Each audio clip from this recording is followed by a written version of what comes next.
नमस्कार दोस्तों, स्वागत है आप सभी का इजी एग्जाम तक के यूट्यूब चैनल पर। कल हम लोग दोस्तों भारत की स्थिति की बात कर रखी थी और बहुत ही अच्छा लगा था कि आप लोगों ने उस वीडियो को काफ़ी लाइक किया और आप लोग नोट्स बना रहे हैं फ्रेंड्स। कल कुछ लोगों के कमेंट्स आए थे दोस्तों अक्षांश रेखाओं की संख्या को लेकर के। तो देखिए दोस्तों, अक्षांश रेखाओं की जो संख्या होती है, देखिए अगर यह हमारा दोस्तों पृथ्वी है और हम जानते हैं ये हमारा भूमध्य रेखा यानी 0 डिग्री सेंटीग्रेड वाली दोस्तों। तो 0 डिग्री रेखा हमारी क्या कहलाती है? भूमध्य रेखा कहलाती है। और भूमध्य रेखा से ऊपर 90 और भूमध्य रेखा से ऊपर नीचे 90। देखिए दोस्तों, इनकी संख्या 180 तब होती है फ्रेंड्स जब हम यहाँ पर जो लास्ट में ये ध्रुव होते हैं, इस ध्रुव को यानी जो पोल बिंदु होता है, और इन पोल बिंदु को जब हम काउंट करते हैं दोस्तों, तब इनकी संख्या कितनी हो जाती है? 181 हो जाती है। निश्चित रूप से कुछ लोग 181 कहे थे, तो उनका भी कहना बिल्कुल ही सही है, वह गलत नहीं है। लेकिन यह तब होगा दोस्तों जब हम यहाँ पर ध्रुवों को भी एक रेखा मानेंगे, तब उस केस में हमारा यह क्या होगा? 181 होगा। आप इस चीज़ को ध्यान में रखें दोस्तों, ठीक है।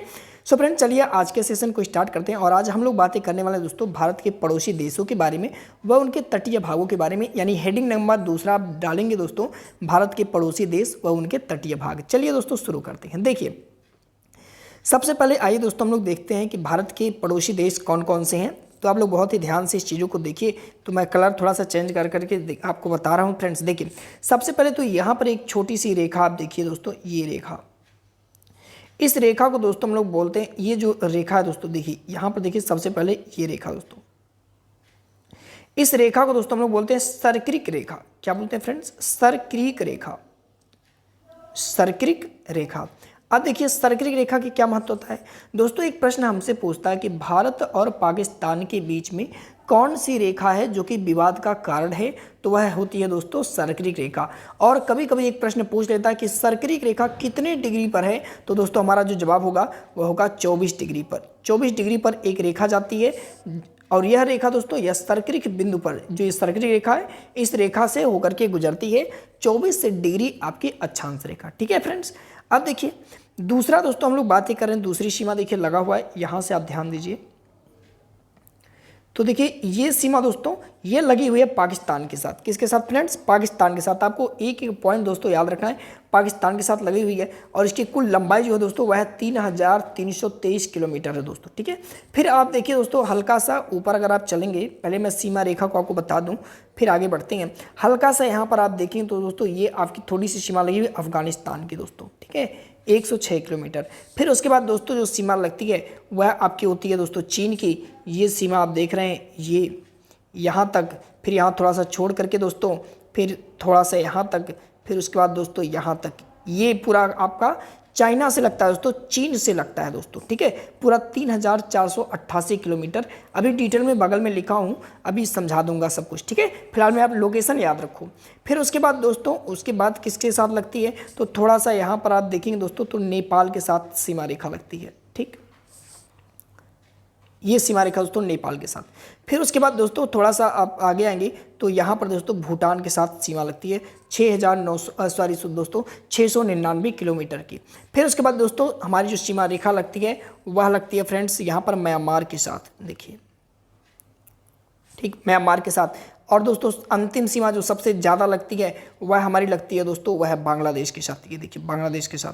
तो इस प्रकार से दोस्तों हमारी सीमा रेखा भारत के जो तटीय क्षेत्र, दोस्तों स्थलीय क्षेत्र है, वहाँ की इतने सारे सीमा रेखाएं लगी हुई हैं। अब सबको डिटेल में दोस्तों हम लोग पढ़ते हैं। देखिए सबसे पहली रेखा भारत के साथ, तो पूछता है दोस्तों भारत और पाकिस्तान के बीच की रेखा को क्या कहते हैं, तो सबसे पहला जवाब आपका होगा रेड क्लिफ रेखा। दूसरा प्रश्न दोस्तों, भारत और पाकिस्तान के बीच की रेखा जिसे हम रेड क्लिफ के नाम से जानते हैं, उसकी लंबाई कितनी है, तो 3323 किलोमीटर आपका दूसरा जवाब होगा दोस्तों। तीसरा क्वेश्चन है दोस्तों, यह भारत के किन किन राज्यों से लगी हुई है रेड क्लिफ रेखा, तो आप बताएंगे जम्मू कश्मीर, पंजाब, राजस्थान और गुजरात। उम्मीद करते हैं चीज़ें आपको दोस्तों समझ में आ रही होंगी दोस्तों। इसका दोस्तों PDF फाइल आप हमारे वीडियो के डिस्क्रिप्शन बॉक्स में दिए गए लिंक पर आइए और वहाँ हमारे दोस्तों व्हाट्सएप ग्रुप को ज्वाइन करिए। वहाँ से आपको दोस्तों यह PDF फाइल बिल्कुल फ्री में अवेलेबल हो जाएगा दोस्तों। ज़्यादा से ज़्यादा फ्रेंड्स वीडियो को शेयर करिए, ज़्यादा से ज़्यादा दोस्तों के पास पहुँचाइए ताकि सबको ये लाभ मिल सके दोस्तों। हमें भी उत्साह मिलेगी अगर आप कमेंट करके हमें बताएंगे कि आपको वीडियो कैसा लगा, ठीक है। अब चलिए दोस्तों नेक्स्ट पर आते हैं। देखिए दूसरी दोस्तों हमने कहा था अफगानिस्तान, और अफगानिस्तान के साथ लगता है दोस्तों डूरंड रेखा, है ना, वहाँ पे आपने देखा था हल्का सा अफगानिस्तान के साथ लगता है फ्रेंड्स 106 किलोमीटर, यानी सबसे कम। अगर आपसे प्रश्न पूछे कि सबसे कम किस देश के साथ सीमा लगता है, तो वह होगा दोस्तों अफगानिस्तान, और इसके साथ केवल एकमात्र राज्य जुड़ा हुआ जिसका नाम है जम्मू कश्मीर। नेक्स्ट है दोस्तों आपका चाइना, चीन। आपने देखा किस तरह से चीन का जो बॉर्डर है दोस्तों कुछ इस तरह से लगा हुआ है, और इस रेखा को हम दोस्तों बोलते हैं मैकमोहन रेखा। ठीक है फ्रेंड्स, इसको आप बिल्कुल मत भूलिएगा दोस्तों, इसको हम लोग बोलते हैं मैकमोहन रेखा। ठीक है, इसकी कुल लंबाई 3488 किलोमीटर होती है। कॉपी में नोट करते रहिए फ्रेंड्स, ओके। अब देखिए, यह जम्मू कश्मीर, हिमाचल प्रदेश, उत्तराखंड, सिक्किम और अरुणाचल प्रदेश से लगी हुई है दोस्तों। अभी देखिए यहाँ पर आपको याद रखना है फ्रेंड्स, सबसे पहले जम्मू कश्मीर है, फिर हिमाचल प्रदेश से लगा हुआ है, फिर उत्तराखंड, सिक्किम, फिर अंतिम में दोस्तों अरुणाचल प्रदेश से लगा हुआ है। ठीक है, नेक्स्ट है दोस्तों, नेक्स्ट हम लोग का है नेपाल, और नेपाल के साथ दोस्तों सीमा रेखा का नाम नहीं है, लेकिन यहाँ से 1751 किलोमीटर सीमा रेखा बना है। अगर हमसे प्रश्न पूछता है कि नेपाल के साथ कितनी लंबाई की सीमा रेखा बनी है, तो आपका जवाब होगा 1751 किलोमीटर की दोस्तों। और कौन कौन से राज्य जुड़े हुए हैं दोस्तों? पश्चिम बंगाल, असम, मेघालय, मिजोरम, त्रिपुरा इसके साथ जुड़े हुए हैं। आपको ये सब कुछ याद होना चाहिए फ्रेंड्स, भूलना नहीं है। नेक्स्ट दोस्तों है भूटान के साथ। आपने देखा किस तरह से नेपाल के बाद थोड़ा सा भूटान के साथ लगता है, 699 किलोमीटर की सीमा लगती है दोस्तों भूटान के साथ, और पश्चिम बंगाल, सिक्किम, अरुणाचल प्रदेश, असम इसकी सीमा के साथ लगे हुए दोस्तों। भूटान को लेकर एक इंपॉर्टेंट प्रश्न बनता है फ्रेंड्स कि लैंड ऑफ थंडरबोल्ट किसे कहा जाता है, तो फ्रेंड्स याद रखेंगे लैंड ऑफ थंडरबोल्ट यह भूटान को कहा जाता है दोस्तों। ठीक है, नेक्स्ट है दोस्तों म्यांमार। तो म्यांमार के साथ दोस्तों हमारी जो सीमा रेखा लगी हुई है, आप देखिए किस तरह से म्यांमार के साथ दोस्तों सीमा रेखा लगती है, 1643 किलोमीटर की सीमा लगती है दोस्तों, और इसके साथ अरुणाचल प्रदेश, नागालैंड, मणिपुर, मिजोरम इसके साथ लगा हुआ है दोस्तों। एक प्रश्न बनता है फ्रेंड्स, लैंड ऑफ पैगोटा के नाम से किसे जाना जाता है, तो फ्रेंड्स म्यांमार को जाना जाता है फ्रेंड्स। एक और है दोस्तों बांग्लादेश, और बांग्लादेश के साथ सबसे ज़्यादा यानी सबसे लंबी सीमा किस देश के साथ लगी है दोस्तों, तो आपका होगा बांग्लादेश के साथ। और इसके साथ कौन कौन से राज्य जुड़े हैं, तो दोस्तों पश्चिम बंगाल, असम, मेघालय, मिजोरम, त्रिपुरा इसके साथ जुड़े हुए हैं दोस्तों। अब देखिए दोस्तों, अब हम बात करेंगे भारत के समुद्री तट की। तो देखिए दोस्तों, भारत का जो समुद्री तट है, तो दोस्तों वहाँ पे आपने देखा किस प्रकार से 7 देश लगे हुए हैं। तो देखिए अब यहाँ पर है दोस्तों भारत का समुद्री तट, ये है दोस्तों आपका समुद्री तट। तट जानते हैं ना फ्रेंड्स, नदियों के पास वाले भाग को तट बोलते हैं, ये है। तो देखिए फ्रेंड्स, नीचे आप देख रहे हैं किस तरह से समुद्र है दोस्तों, और इस समुद्र में भारत कुछ ही हद तक अपना वर्चस्व स्थापित कर सकता है। इसका मतलब दोस्तों कि ऐसा नहीं है कि उसके बाद पूरा हिंद महासागर भारत का हो जाएगा, ऐसा नहीं है। ठीक है, कुछ विभाजन किए हुए हैं। देखिए सबसे पहला विभाजन है दोस्तों जिसको हम लोग बोलते हैं प्रादेशिक सीमा। तो समुद्र से यानी भारत के तट से समुद्र के अंदर तक दोस्तों 12 नॉटिकल मील यानी 12 समुद्री मील तक दोस्तों यह जो सीमा होती है, यानी समुद्र के अंदर 12 समुद्री मील तक की जो क्षेत्र है दोस्तों, इसको हम लोग बोलते हैं भारत का प्रादेशिक सीमा। और यहाँ पर उत्पादित होने वाली पेट्रोल, खनिज अगर कुछ भी निकल जाता है समुद्र में, अगर 12 नॉटिकल मील के अंदर कुछ भी निकल जाएगा दोस्तों, तो वह सब कुछ किसका होगा? भारत का होगा। ठीक है, अब देखिए दूसरा होता है जो 24 मील तक जाता है दोस्तों, जिसे हम लोग संलग्न क्षेत्र के नाम से जानते हैं, ये हो गया। और यहाँ से 24 मील तक दोस्तों इसे हम संलग्न क्षेत्र जानते हैं। देखिए यहाँ पे क्या होता है दोस्तों, जैसे कोई जहाज़ विदेश से आ रही है, पानी की जहाज़ दोस्तों, जब वह भारत के समुद्र से 24 मील पर पहुँचती है, तो यहीं पर दोस्तों उससे कर वसूला जाता है। जैसे हमारे यहाँ रोड टैक्स होता है ना, उसी तरह से समुद्र में कर वसूला जाता है दोस्तों उन लोगों से। अगर कोई जहाज़ विदेश से आ रही है तो उनसे टैक्स लिया जाता है। ठीक है, उनसे कर वसूला जाता है। कितने, कहाँ पर?